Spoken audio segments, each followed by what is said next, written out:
एकलव्य और द्रोणाचार्य का जिक्र, बीजेपी पर निशाना। संसद में राहुल गांधी ने क्यों कहा आप भी काट रहे अंगूठा। राहुल गांधी ने आज संसद में संविधान पर चर्चा के दौरान अपनी बात रखी। उन्होंने कहा कि वीर सावरकर ने हमारे संविधान पर सवाल उठाए थे और कहा था कि इसमें कुछ भी भारतीय नहीं है। इसी के साथ राहुल ने महाभारत का जिक्र कर एकलव्य और द्रोणाचार्य की कहानी सुनाई। उन्होंने कहा कि भाजपा भी लोगों का अंगूठा काट रही है।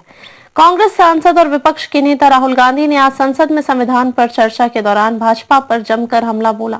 उन्होंने महाभारत का जिक्र कर एकलव्य और द्रोणाचार्य का कहानी सुनाया। राहुल ने इसी के साथ हाथरस का भी जिक्र किया और कहा कि भाजपा के राज में बलात्कारी खुले घूम रहे हैं और पीड़ित डर के साए में जी रहे हैं। एकलव्य और द्रोणाचार्य का जिक्र भारत में संविधान को अपनाने की 75वीं वर्षगांठ पर चर्चा के दौरान राहुल गांधी ने कहा कि जैसे ही एकलव्य का गुरु न बनने की बात कहकर भी द्रोणाचार्य ने उनका हुनर छीनने के लिए गुरुदक्षिणा में अंगूठा कटवा लिया था, वैसे ही भाजपा आज हिंदुस्तान के युवाओं का अंगूठा काट रही है।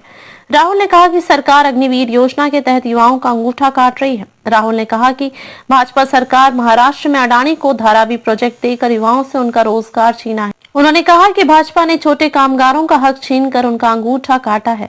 राहुल ने कहा कि जब भाजपा भारत के बंदरगाहों, हवाई अड्डों, रक्षा उद्योग को अडानी को सौंपती है तो वो भारत के उन सभी निष्पक्ष व्यापारियों के अंगूठे काट लेती है जो ईमानदारी से काम करते हैं।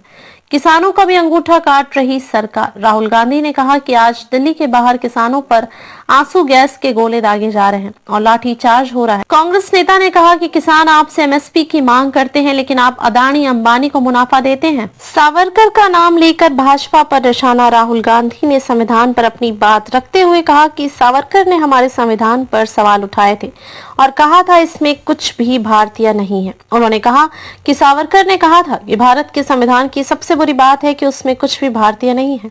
राहुल ने कहा कि सावरकर मनुस्मृति के साथ संविधान को बदलना चाहते थे। उन्होंने कहा कि क्या अब भाजपा सावरकर की बात को सही ठहराएगी।